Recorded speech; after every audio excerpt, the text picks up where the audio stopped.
Saeed Hadi Naqui from Usdaw.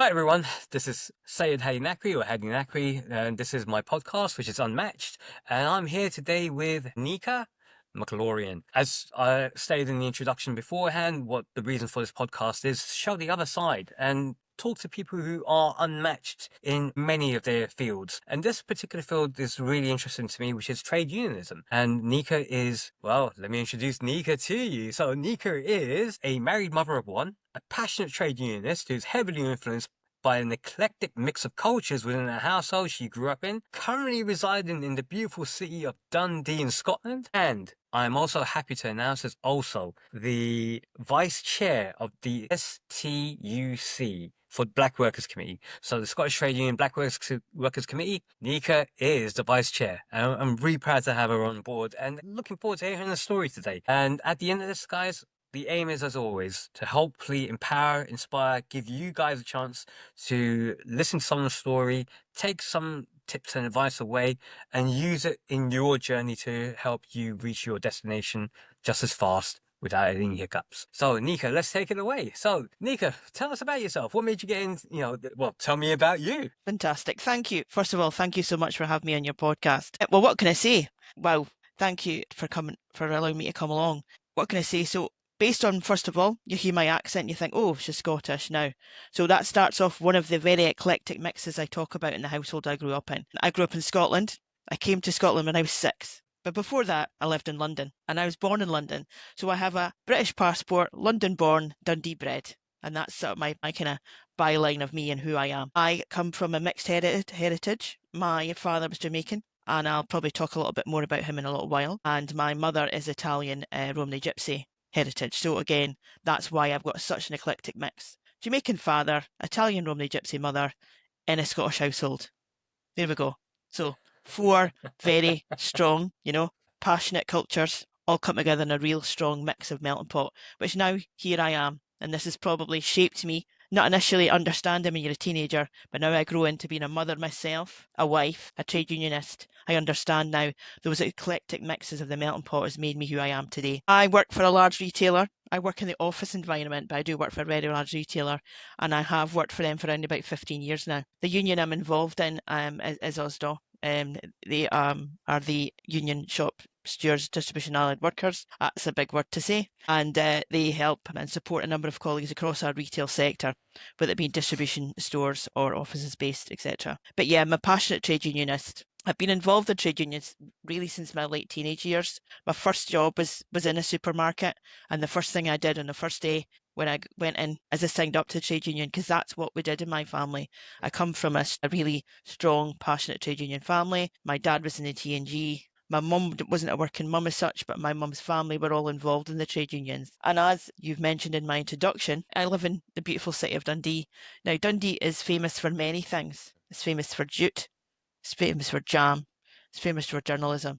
But it's also very famous for the Timex watches. And it's also very famous for the Timex closing down and the sort of year-long strikes that went on. And my auntie and uncle on my mother's side were both trade union and shop stewards. So back in the 80s, and we lived not far from that picket line. So that was my first experience, sort of like 8, 9 years old, experiencing what is it to be on strike, the impact it had on my city. And that really where it started for me, was actually seeing the other side of it and what a trade union was, understanding who they were, strike plans, for helping fundraise, taking down pots of soup, all those kind of things. That's what happened. And that's initially where I started to understand at such an early age what trade unions were, what they meant, what they did for the city, or what they didn't do. And that was a lot of aspects on people's minds at the time and into the 80s is about trade unionism, what they didn't do. They never gave us it. Well, we tried to ensure, and what we've done is now we are on the journey. Here we are right now, we're in 2025, we have a Labour government after 14 years of a Tory government, significant changes, a lot of our trade unions are affiliated to the Labour Party. It's not going to be a quick fix. This turnaround, we've had 14 years of austerity and of Tory rule. What the Labour government and Keir Starmer and the government have got to do is going to be quite significant. It's not going to be a quick fix. It's not going to be over and done with. We're all going to be happy, and our supermarket prices will be lower, and our petrol prices will be lower, and our house prices will be higher. It doesn't work like that. But yeah, I come from a staunch trade union family, passionate about it. Dundee, the city I live in, has what we call a Dundee Trades Union Council, and it was set up in 1867. And I'm very proud again to be able to sit on that on a monthly basis and kind of articulate what we do within the northeast of Scotland for the union I work with Usdaw. With the Trade Union Council, is it a eclectic collection of different trade unions? Yes, it's an eclectic collection. The trade union councils tend to be a sort of a niche thing in Scotland, really. We've got about 14 of them. So Aberdeen and Inverness, there's a couple in Glasgow, Edinburgh, and we have colleagues, we'll have trade unions from Unite, GMB, PCS, CWU, Usdaw, Unison. There's about 8 or 9 different unions that sit on it for Dundee. It will depend on the shape of the city, really. So you might actually find that you might not have anybody that's CWU in the Aberdeen one because they may not have any big branches. And the CWU is their Communication Workers Union, and I was involved with them years ago. But they're the people that cover things like BT and your Royal Mail. So they've been really specifically active in the last few years. Lots of things have gone on. The decimation of the Royal Mail as what it was when we were young back in the day, when you used to get your post every day and you used to have 2 pickups every day. And they had post offices every main high street, and where now you're lucky to try and find a post office. So CWU, they sit over them. So again, it depends. And then you've got Unite and Unison and certain other ones, and like PCS, they're a Public Commercial Services Union, and they cover your civil service. So if you work for the Department of Work and Pensions or HMRC, again, and I worked for them, so again at PCS. The reason being I've mentioned CW, PCS was the 2 really significant trade unions I was involved in. But the first ever trade union I was involved in was Usdaw. It's the first, and I actually recently found my Usdaw membership card way back from when I worked for a Scottish retailer at the time called William Lowes, and William Lowes was then taken over in the late 90s by Tesco. Well, and I did step away from Tesco for a while, and I've come back again. So I have had a wee sojourn out with the Tesco family. Well, you have had a inspiring journey, and again, the sort of things that you must have seen along the way has, a lot of trials and tribulations, especially being someone from a ethnic background within predominantly Scottish area. Now, I do understand with Scotland as a country, it's a lot more left wing, much more progressive in more areas than one. But what was it like growing up, from someone from such a diverse family background in an area like Dundee? So, like growing up in Dundee, so I live in Dundee now in what we call the city, but previously I lived in more rurally. I lived about 5-6 miles out. No, it's fine, but it's in the encapsulate what we call it a suburb, kind of thing. And so I grew up much more rurally. I looked out the back of our kitchen window, and there was farm fields. And it was a very small community, not diverse at all. To give you a bigger understanding, a bigger picture, I'm the youngest of 5 children, okay? There's myself and my brother from when my mum and dad together. And then previously that, my mum had children from her previous marriage who were white. So my brother has learning disabilities. My brother's Down syndrome. So he didn't go to the same school as me. He went to different schools. So again, I was really kind of on my own in a way, because my brother was away at a specialist school, which was in the city of Dundee. I was at the local village primary school. A school's got like 150 pupils. And yes, there was nobody of ethnicity at all for miles. You'd need to go back into the city of Dundee. But actually, my sort of, journey into school, into education in the primary school was fantastic. I never felt any different. Like, I was never made to feel different. It wasn't probably until sort of I hit that kind of primary 5 age, which is sort of for your sort of 9-10 age, when I started to feel different, because it was a kid from a different school came in, and he was the one that saw the difference. All the other kids didn't see me being any different. They just saw me as being Neica. And that was really significant. And, the village didn't, my dad wasn't treated any differently going to the village shop, or my mum wasn't. And when we went up to the local pub, they had a lovely country pub restaurant, so we'd maybe go there for tea once a week. But it was significant when we used to go into town, into the city of Dundee, even though it was quite an eclectic mix. A large background of people from Asian background, from Pakistan and India, involved with the jute supply, jute textiles. But there wasn't at that time visibly a Caribbean or an African people about in the 80s. So that my dad really, he said it himself, and he used to laugh, he used the term, but he stuck out like a sore thumb. So yeah, that's when I felt different, when, certain things were said to a man holding his daughter's hand, Yeah, I can imagine. abusive terminologies, names and things. And so that was quite taken aback. Whereas when I went in town with my mum didn't receive that behaviour. However, she did have quite much darker skin. So you would instantly look at my mum and you'd probably think, yeah, she's definitely of a Mediterranean background, of which she was. But she never received that the same as what my dad did. Because again, it's that colorism. Yeah. Yeah, I get that from an Asian background. But I go through that all the time with colorism. So I understand exactly what you're talking about. Yeah. It's fascinating the sort of shared history we all have, within the UK, wherever we are. And I think that's what unites more of us within the trade union movement is the similarities in terms of the background and having to go through a lot of challenges, oppression, abuse, violence, that kind of stuff. And yeah, we come out at the other end, don't we? A lot more tougher and being able to support and help and defend others because we don't want those to go through it themselves. So what made you actually decide, you know what, yeah, okay, I've gone into the world of work, I'm going to sign up for a trade union? Was there a historical thing behind that, or did you explain to me what the mindset is of someone who signs up for a trade union? I suppose it was a historical and it wasn't. I mean, like I said, initially day one of my first proper working job, when I say proper working job, I mean, I'd done the paper round before. I'd been a Saturday girl in the local shop, but this was me actually working for a big company. So this is me working for my first job. I was still at school. I worked for the retailer and I joined USDA at the time. Signed on, paid my dues, part-time, was only worked two days a week or whatever it was, something like that. And, initially got to understand negotiations or ask questions. So Tesco decided they were going to buy out William Lowes, So William Lowes was a small-ish retailer all over Scotland. We had a massive office and a distribution centre, which actually is now the office and distribution centre that Tesco has in Scotland. And that's where I work as my office now. That's where I'm based. And when I transitioned from William Lowes to Tesco, my pay packet was significantly like, wow. And when I left, what USDA had done is to negotiate. And that's it. It's about understanding what goes on behind the scenes in pay negotiations. So my severance pay when I left, because I left the job to go to university, left my part-time job to go to university for my first year. I didn't want to kind of work sort of thing. And I got to understand a bit more about what USDA was doing. And I just took an interest. Because then I went to university.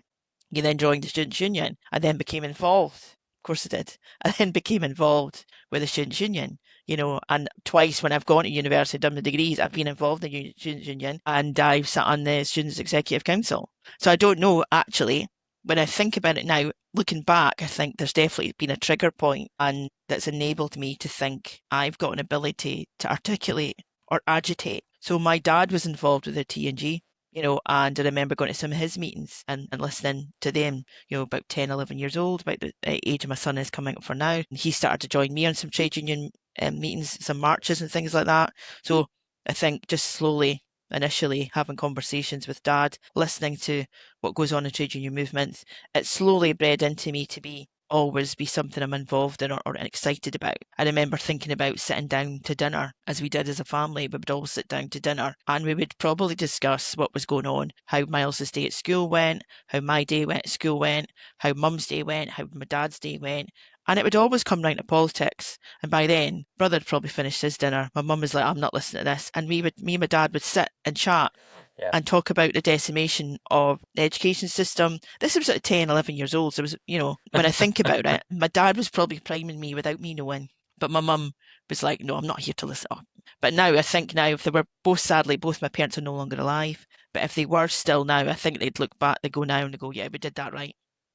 You know what I mean? I know that either I see them, although I don't see them, I feel them sometimes. They're either side of me and they're going, you know what? Yeah, you've done that right. The legacy that they left is me, and I will leave a further legacy for my children. Now, it works down like that, but I just think slowly over conversations with my parents, both being passionate about righting the wrongs. My mum didn't work day to day.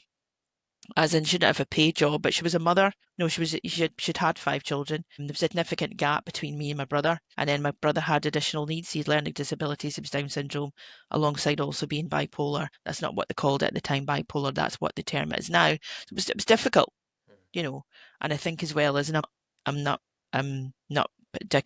pushing away from my parents, but I think there was times when I needed to learn to be independent. You know, I was younger, I'm the youngest, and there was times when my brother just would have needed me more, needed parents more, and I just got on with it. I got on with being able to be a little bit more independent, you know, not in I a do. latchkey way. It wasn't like that, but kind of like being able to say, stick up for myself or know that that's not right. And I think my mum used to say to me, and I've said this to my son recently, and this is where it kind of comes from, is never have somebody sitting in a room on their own.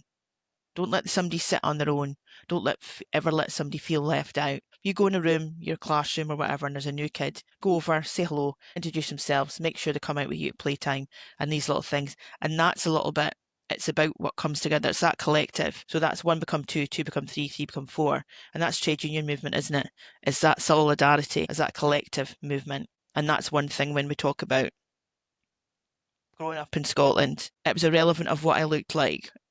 In a way, it was my politics. That's what outshines for me. And people were interested in my politics and my thoughts. And Dundee's a very staunch city. Yes, like I said, Dundee Trade Union Council, 1867. It's been set up since. It's a long, long time.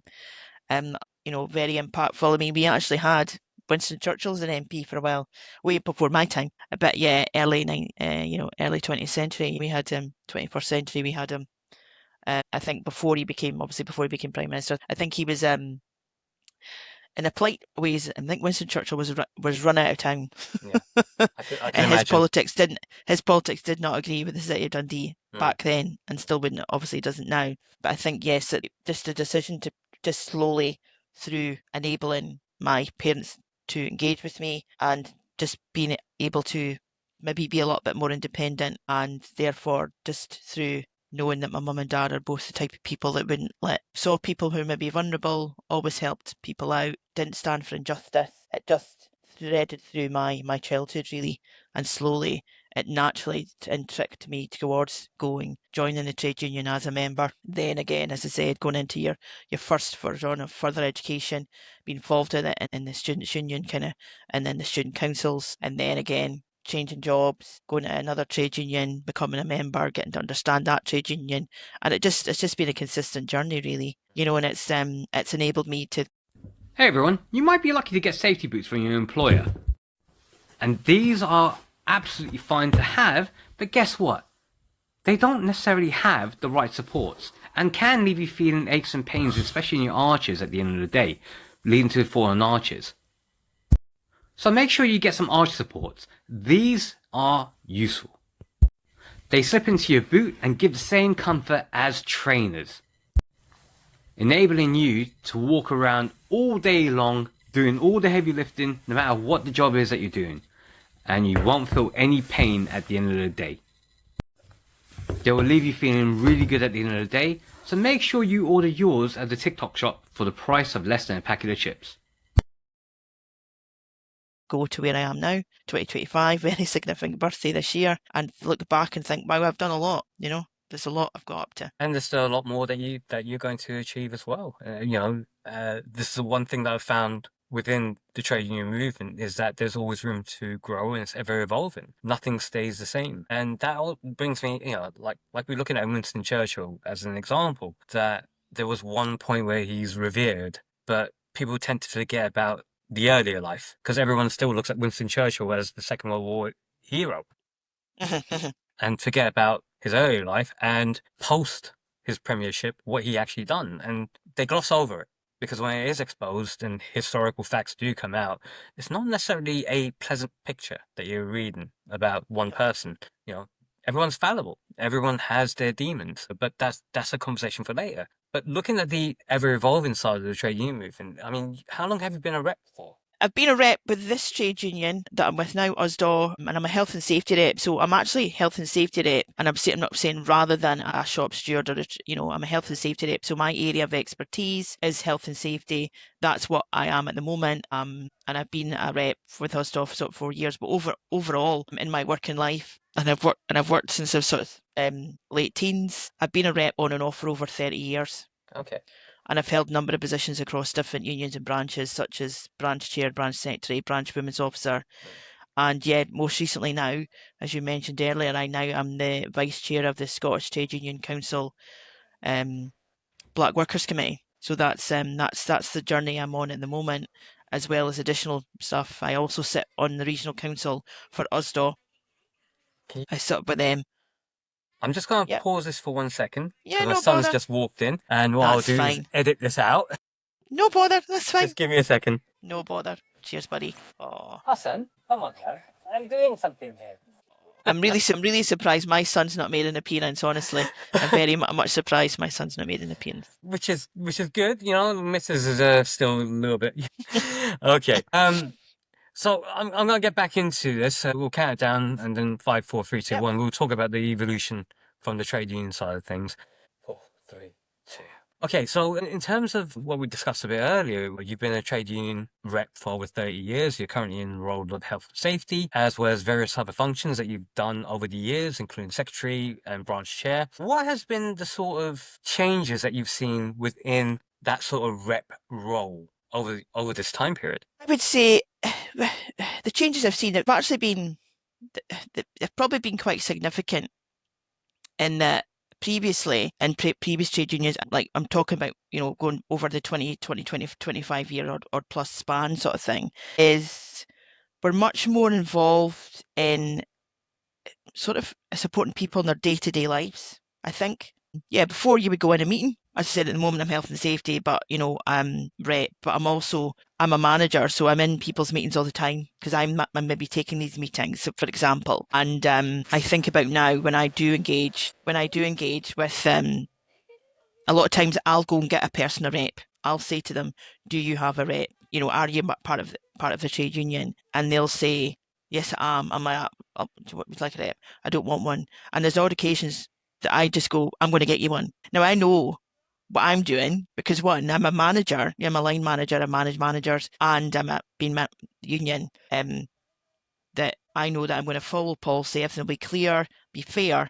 But actually, sometimes there's other things out with that meeting that the trade union rep can help and support with. So I had a meeting earlier on this week, and I just spoke to the individual in the meeting, and I referred to the trade union rep again. I got the personal rep, and I said, "Look, this is what we as this company can do, but this is what that union can do. So let's work together to support you." So there's a much more well-being, a much more holistic thing. Before it was like, you've done wrong, you've been accused of this, bish bash bosh, in the meeting, out the meeting, bye.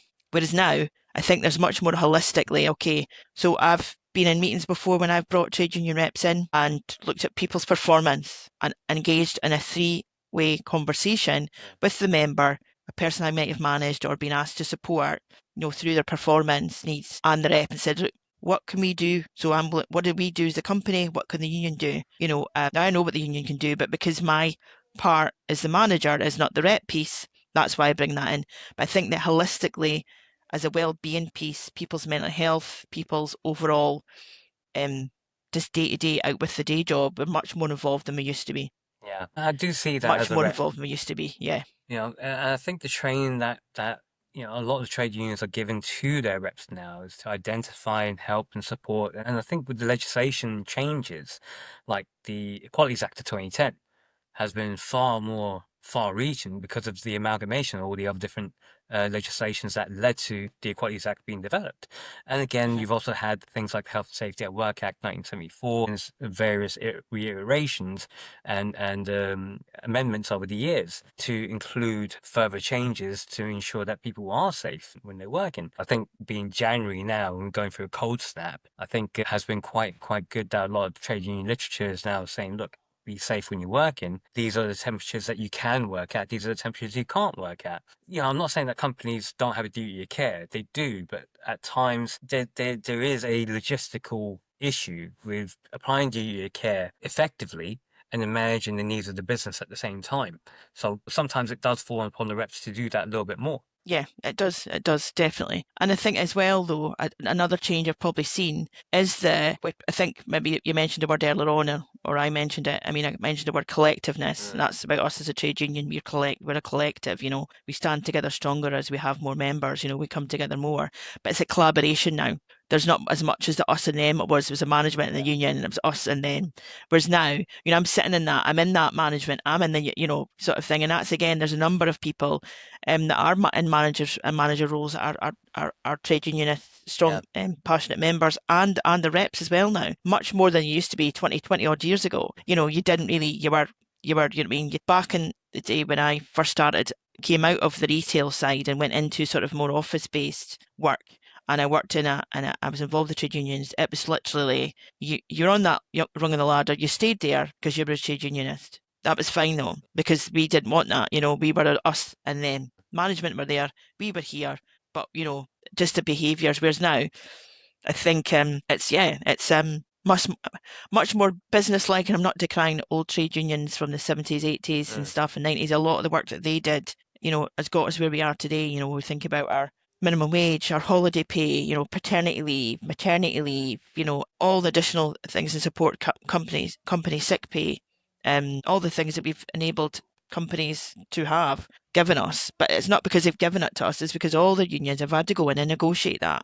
But yeah, slowly the businesses are starting to understand as laws change, they need to work collaboratively with the trade unions that are involved within their retail, within their working spaces, rather than working against us. We will work together, we're going to achieve so much better. But there are going to be times, though, when the trade unions do need to turn around and say, no, this is just no, and there's been a couple of occasions in that, and there still continues to be, especially within the railway and maritime areas, the railways, what's going on, and again, what's been happening recently with the CWU and the Royal Mail, the changes to the Royal Mail, what they're trying to do to the structure of the Royal Mail, and obviously looking to sell off part of it. The sale of part of it, what does that mean? And all the different, when you get multinational conglomerates and they say, well, I'm based in Hong Kong, so I don't need to align with your laws. Well, actually, if you've got a number of colleagues who are based in the UK and they are managed by the UK laws, then actually you do. So sometimes there's things like that are going on at the moment. By what will Royal Mail be bought with? Part of it will be taken apart and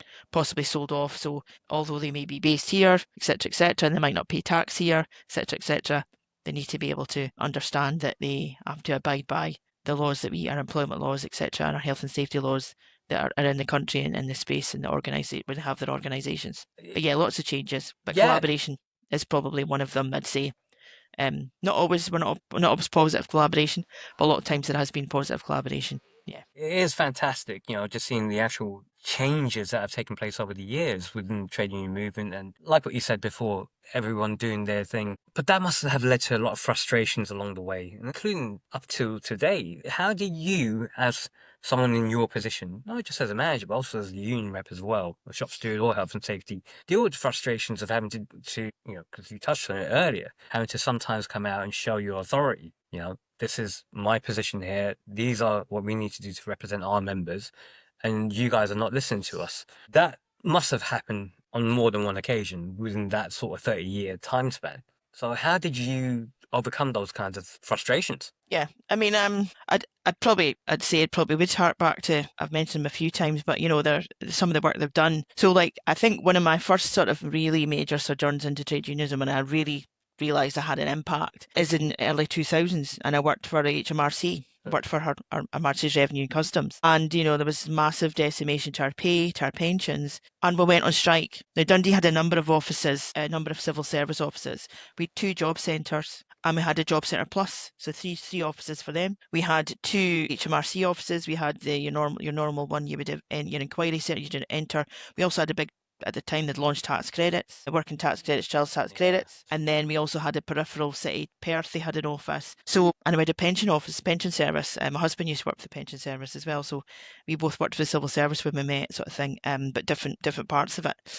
But yeah, sort of 6 offices. I had them out on strike. we went out on strike, and across the whole UK we went out on strike. But actually, I and all these different offices all had their own independent branches. And at the time, I was on the branch committee, but I wasn't a branch chair and I wasn't a branch officer. Yeah. And I remember I said, we need to get our colleagues together. We need to start to articulate to our members in our office, and this is specifically at the office I was in at the time, about 800 odd people, why we're going to ask them to go out and strike. We can't just go out and strike and that's it. Because sometimes the committee said we're going out and strike, that's it, and everybody goes, okay, we're going out and strike. It's like, we need to let people know why we're doing it, what we're trying to ask for, what we're saying no to. And I think it was probably some of the older trade union guys, because they were all men. Yeah. And that was only 20 odd years ago. And they were all men. They're all of a certain age and stuff. And I'm still friends with a lot of them now and see a lot of them now still. Now they're all retired kind of thing. And they were like,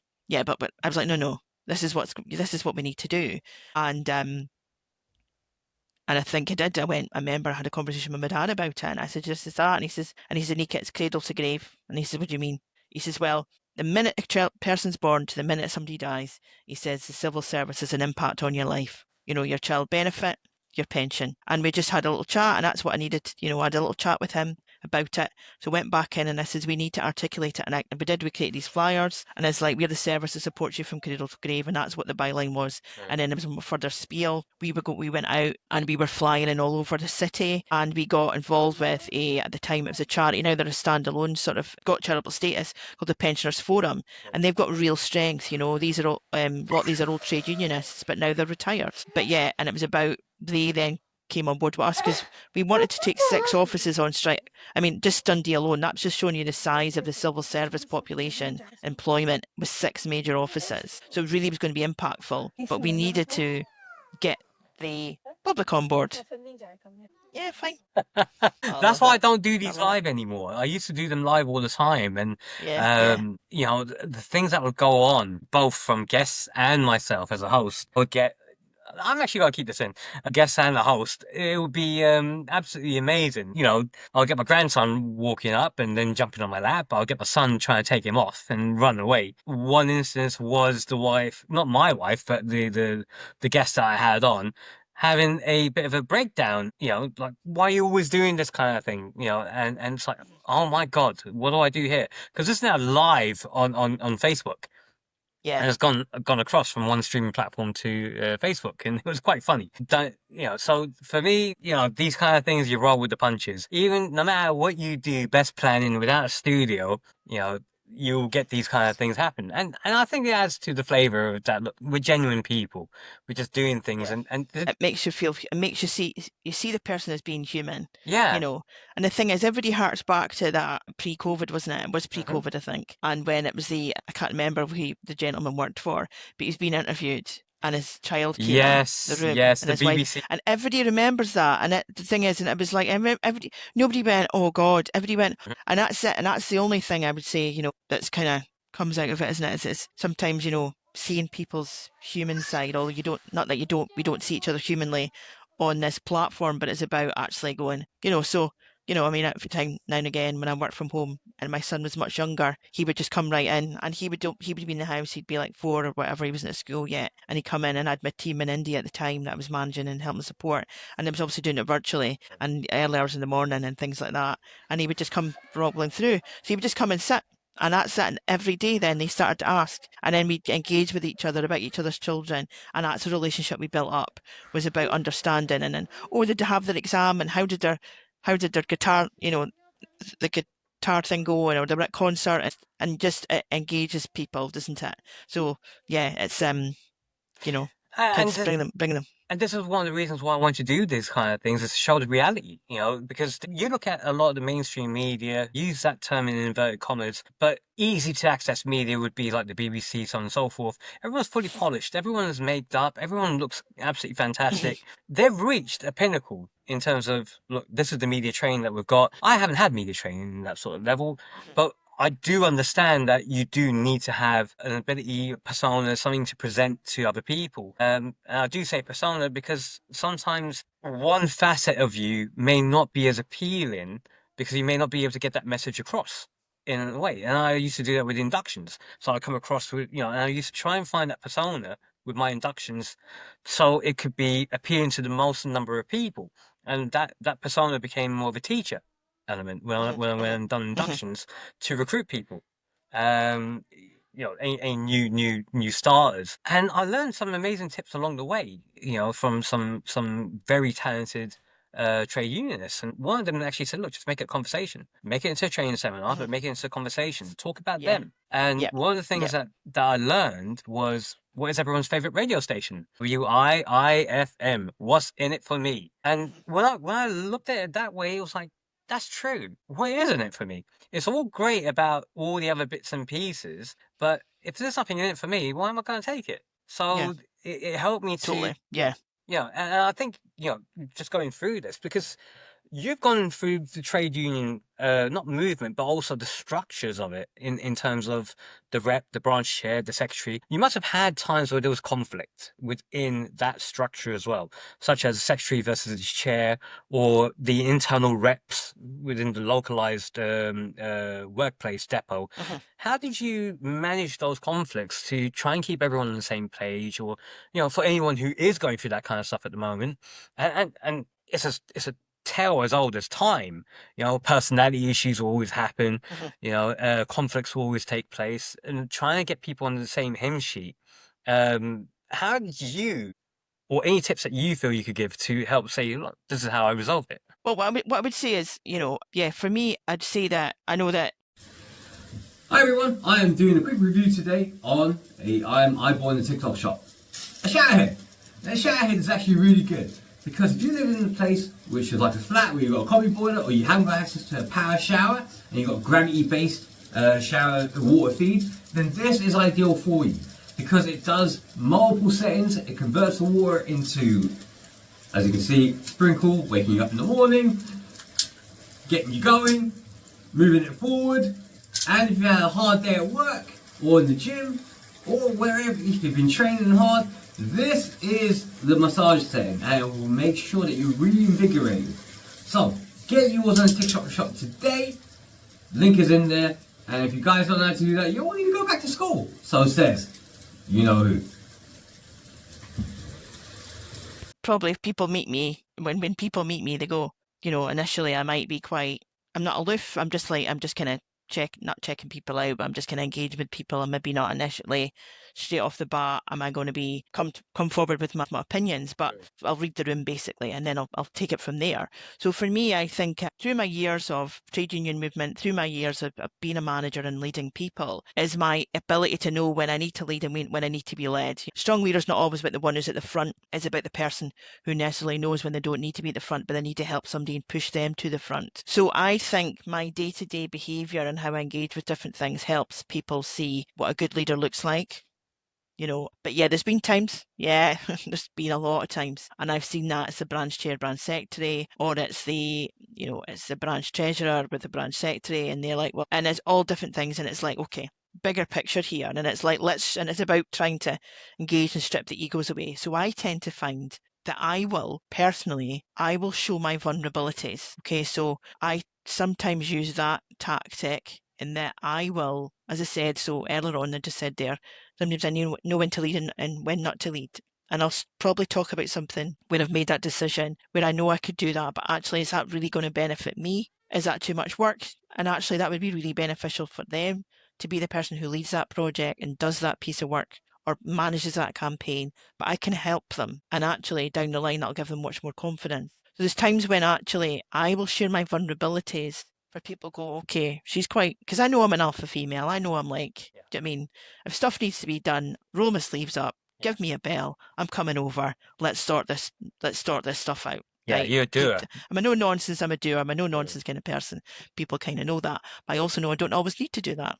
And I try to ensure that I can show people that sometimes it's okay to say I got it wrong. 9 times out of 10, I'll probably understand there's a bit of friction between the people or in a meeting, and I'll maybe articulate into a way to say, well, actually thinking about it, and I'll give an opportunity to say, actually, see that last week I got that wrong, and that's for me to say, right now she's able to say that. Okay. Yeah, there was integrity. she's able to say, Yeah, so the and again, integrity it's that factor is reminder. always there.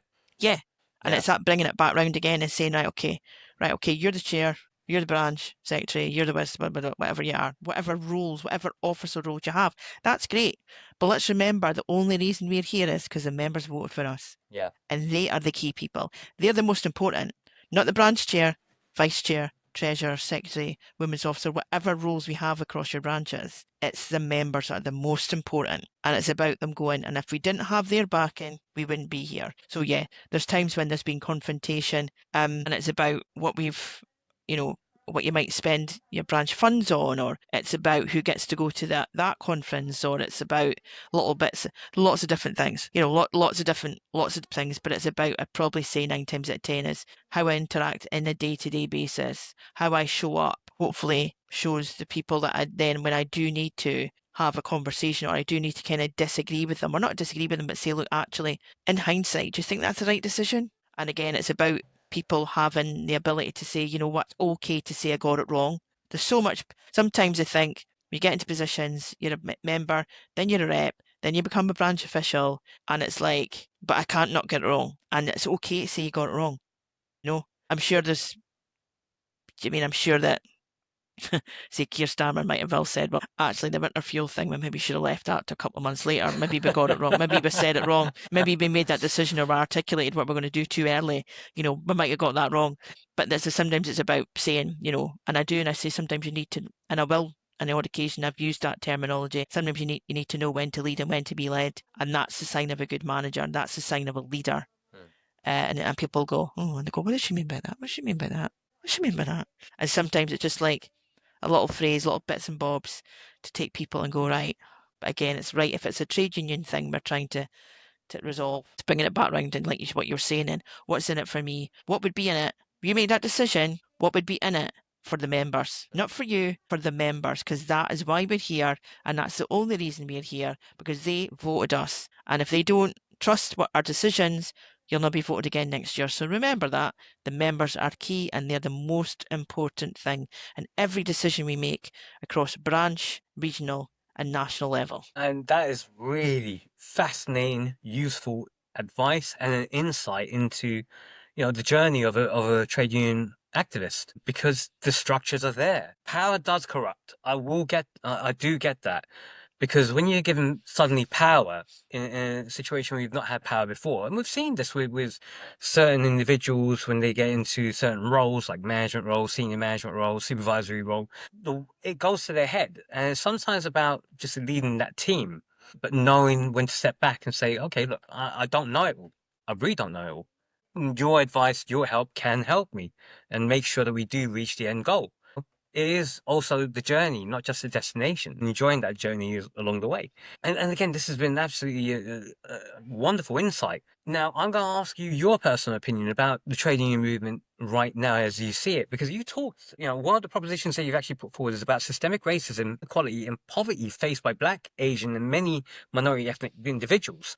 And this is one of the propositions that you've put forward. Where do you see the trade union movement helping or going along with breaking down a lot of the systemic racism, which is, let's face it, it is there. It may not be as open as it once was, but we know it's not a feeling now. There is bits and pieces there. And you can see that when you're looking at the actual statistics that have been presented by the British TUC, where they done their anti-racism task force and showed how many people from certain backgrounds were within the branch officer role or employed by the union direct. And it was not even double-digit figures in terms of percentages, and that's right across the trade union movement. Do you feel the trade union movement needs to go to break it all down? There's lots. Hey everyone, I got this massage gun from TikTok shop. I'm doing a quick review on it. So you have the gun itself, 4 different heads, and they're all worth it. Easy to fit on heads, easy to turn on, and different settings. So whatever kind of job you do, warehouse, driving, if you're coming back from the gym, hard day at work, this is ideal. And easy interchangeable.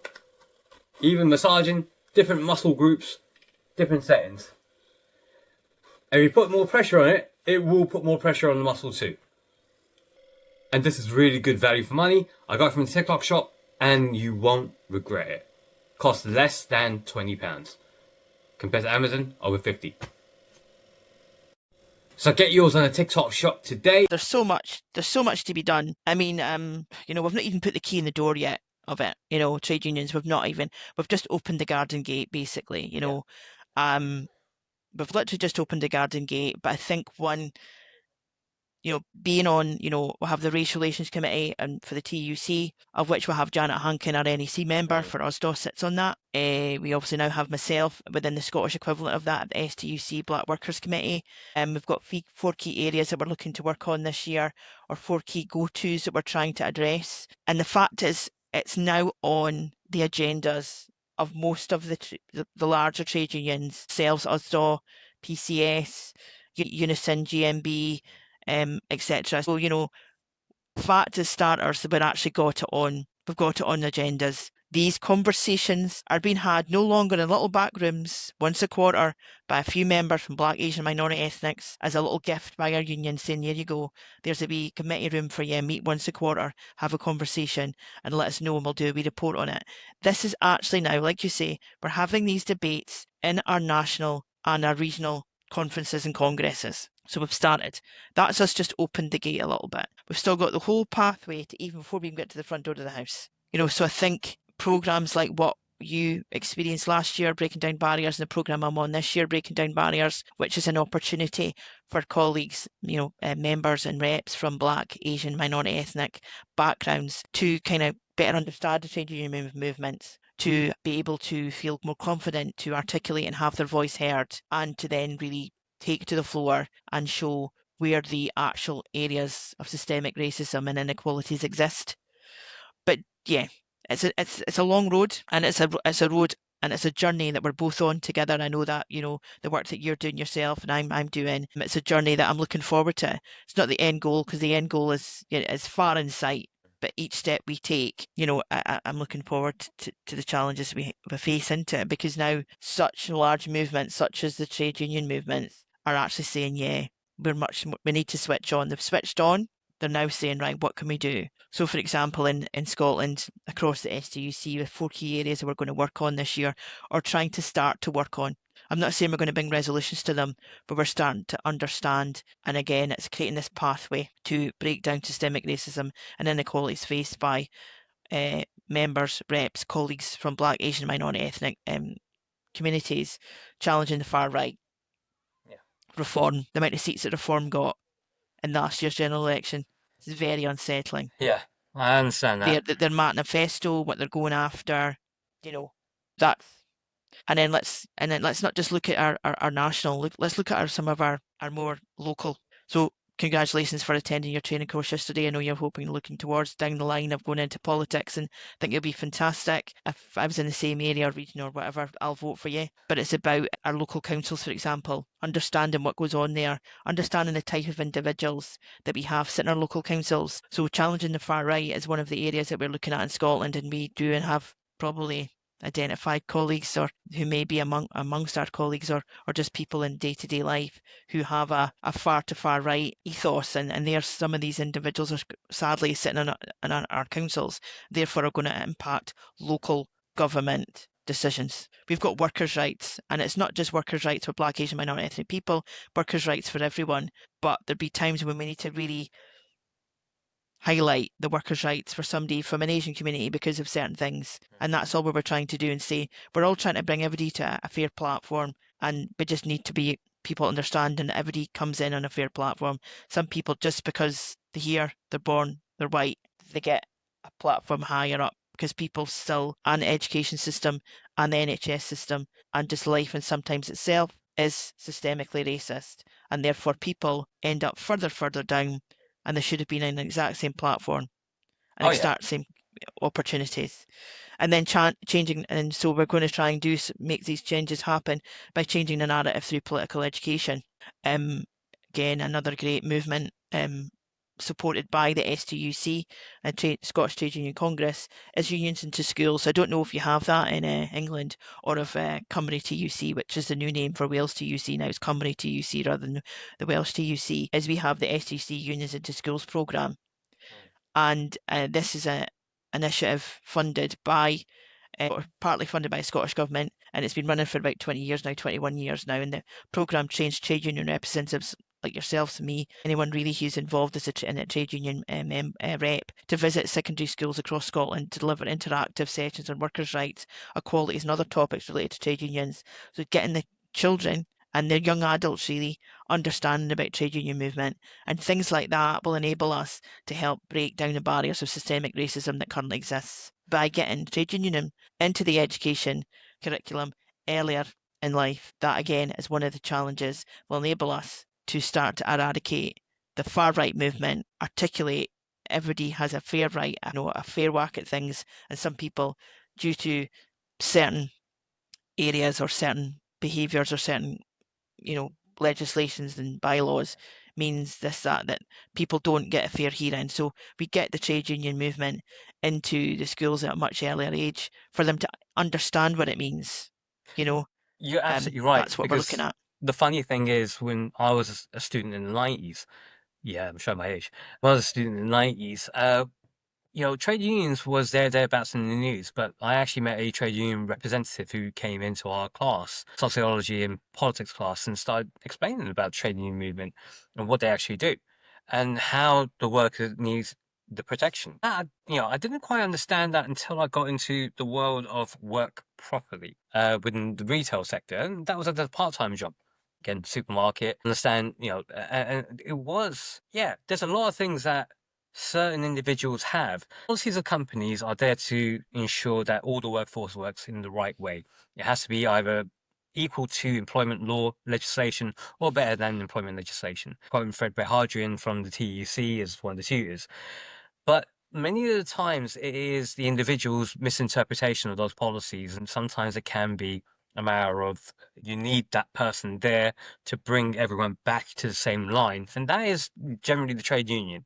You can have individuals saying, look, I don't need a trade union, I can fight my own battles, but many people don't have that confidence, or feel that if I do raise my voice, they'll target me, I'll be victimized, and they'll be pushing me out of the job. And I've seen that with a lot of the people from the Asian community as well, whose first language is not English. They could be their fourth or fifth language. They may understand many more languages in that sense. And because of that, there's a confidence issue.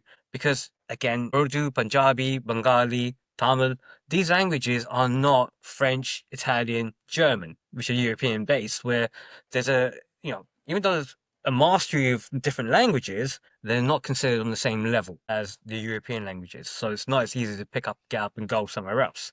And I think that's also a bit of a cultural bias which is going on in many of the areas at the moment, which still needs to be broken down. And talking about breaking down barriers, I have to send a shout out to my Breaking Down Barriers Year 1 team. Thank you guys. You guys have been trailblazers to helping the program be such a success. The biggest thing is that in terms of USDOR and the GMB were the only two unions that led the way in initiating a program like this, and that was highlighted at the TUC conference this year. 2024. None of the other trade unions have done it just yet. They're thinking about it, trying to get their plans into place, but USDOR and the GMB were the first two to do it. So yeah, we've shown the way how and the successes of that program. Oh, brilliant! Yeah, I mean, I think it's great. I think it's fantastic what USDOR have done, and it paves the way really. I mean, as we spoke earlier on, I've been involved with trade unions for a very long time. I actually attended like a TUC Black Workers Committee, several of them way back in the early 2000s. I was very young at the time, and what struck me when I went to the TUC Black Workers in 2023, and looking at the makeup of the Race Relations Committee and the names, I knew a lot of the names. I've sat with Joe and Janet and Maureen, etc. And we all sat as a delegation, and we got the list, and I thought, know them, and I thought 20 odd years later, they're still the same people still sitting in the committee. So what have they done? How forward have we moved? And I think that probably triggered me to make the decision that I did, is that I went to 2023 and I thought, I'm not seeing any movement across. I didn't see a massive amount of movement. As I said, there was about sort of 6 people overall who were sitting on who were going for the Race Relations Committee in 2003 to 2023, who were the same people 20 years ago. And my thought was, well, we should, like, you were on last year's Breaking Down Barriers, I'm on this year's. I've got plans this year, for example, at the end of May. We're trying to create something in our region in Scotland to, I'm looking to get at least sort of 15 applications from Scotland, because I know there was only about 2 or 3 applications last year and the year before. So I'm trying to up the amount of applications. I'm trying to create a sort of a one day event, or maybe a 2-day event. Spoke to my regional secretary. Hey content creators, this is my chance to do a quick review of a product I bought on the TikTok shop, and I think you guys are going to love it. It's a green screen disc that fits on the back of a chair. It can fit to almost any surface, and if you've got a area like a flat or a single bedroom or a bedsit where you're living in where you've got no space, this is ideal for those who are using it for things like Twitch, streaming, or just general YouTube videos. Like so. So get yours in the TikTok shop today. I'll leave the link in here. Spoke to Qualities Officers Joe and Ruth, spoke to our Qualities Committee in Scotland, and really supportive. I've also spoke to STUC about part funding, and it's about me trying to ensure that within Oslo and Scotland we have much more people like myself from the Black, Asian, minority ethnic communities that are able to or feel confident enough to be reps, and then are on the next journey is go down the branch officer roles or chair secretaries, or go into regional roles, or go across as AOs. But actually it's about us taking people by the hand and saying, this exists and I think you've got the great capabilities, or you're maybe nearly there, but this is what I can do to support you. So this is, I think, what we need to do. So great work the TUC does, but it's the same people. So I might achieve what I've achieved now. Yeah. And I'm happy with what I achieved.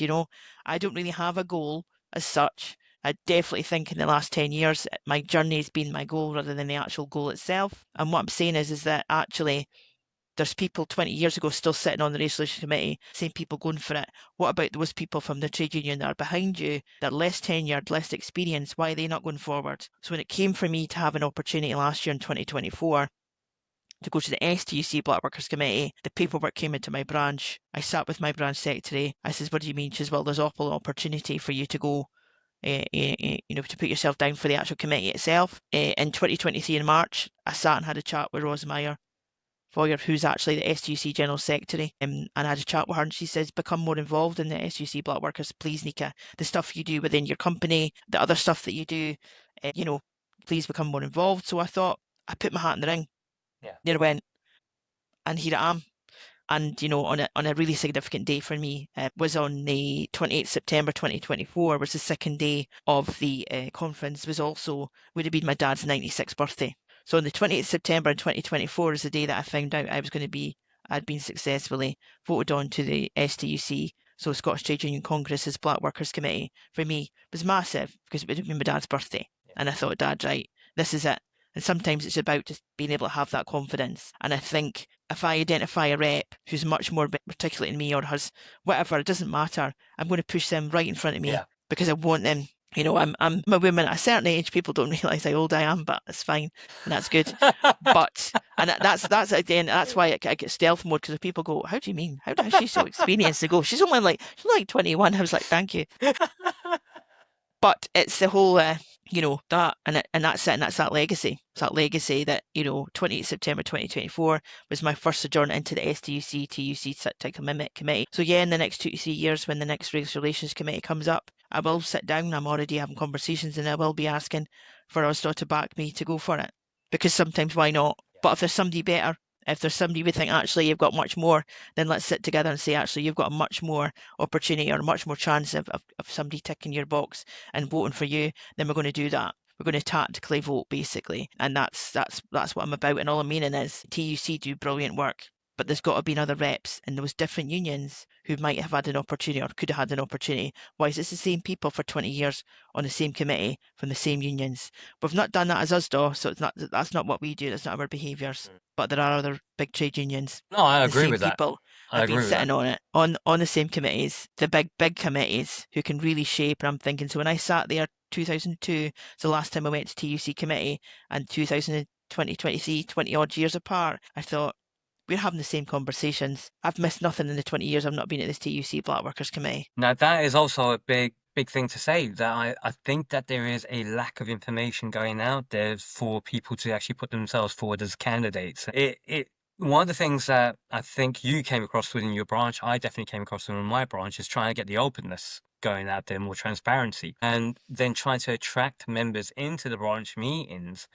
Thankfully, again, the resistance that some people have is based upon past notions. But when you actually break down what the branch level is about and what it's supposed to be, it's not a closed shop. It's open to all the members, because all the members can then participate. And even if the members can't make it due to either family commitments or due to work commitments, just can't make it to the branch meeting, the branch itself needs to find ways, and I know that I found ways to get the information out to all the members of that branch so that they're not missing out on any opportunities. Proud that quite a few of the people who are on the Breaking Down Barriers second program came from my branch, my former branch. I'm no longer the branch chair there. I'm just really proud of that. And, long may it continue. And with the work that you're doing, Neica, I hope that in the subsequent programs that will definitely be happening because of the success of these programs, you will have people from your region putting themselves not only forward, but being another trailblazer in those programs.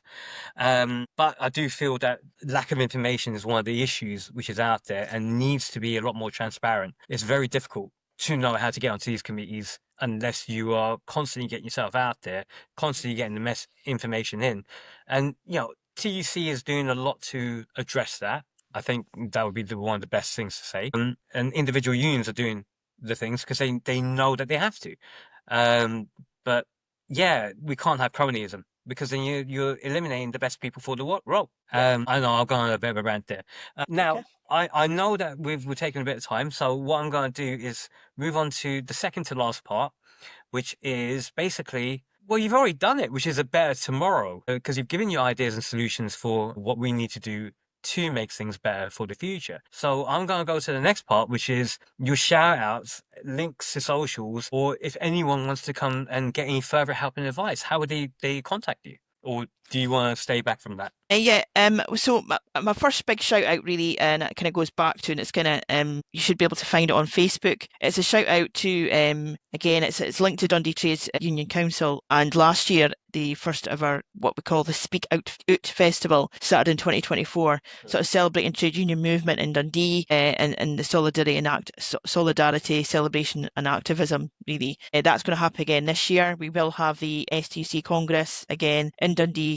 It's sat in Dundee for the last 3 years. Again, it will be April time. But yeah, there's it's got its own very own Facebook page. It's the Speak Out Festival. So I would say, we'll have a look them up. They're looking for people in the surrounding East Coast of Scotland to be involved, but they're also probably great if you had a piece or an influence or something trade union wise or history you thought was relevant. It's about us actually trying to start this trade union festival, create it on a yearly basis, and it's been supported by all the sort of big trade unions that are involved within Dundee. But yeah, give them a go. Speak Out Festival. You find them on Facebook, and if you want to catch me, I am on Instagram, and my handle is Neica Neica MCL. You'll find me there, or Cheeks MCL on Instagram. I'm also available on Facebook, Neica McLorinan. But yeah, anything you need or any advice or any chat about any ideas, then yeah, please feel free to get in touch. Happy to converse about anything trade union or political. And I will say one other thing before we say goodbye to this, is that to actually get Neica booked as a guest was very, very demanding on time because she is so busy. So if you do catch her, believe me, she responds back to you. Treat it as a great honor, because for me, I had to pester her, and she knows that. So Thank I'm you. very thankful for that. And again, this has been an amazing opportunity, and I hope anyone who's stayed the course has listened, learned, has been inspired. I know that people will be going through the same kind of things that Nika's gone through, and will be able to take good bits of advice away from this. Neica McLorian, thank you so much. You have been literally unmatched in terms of everything, in terms of the trade union movement. And I am really glad that I've had you on. Thanks again. Thanks for having me. No worries. Have a great day. You Thank too, you. guys. Bye-bye. Take care. Bye bye.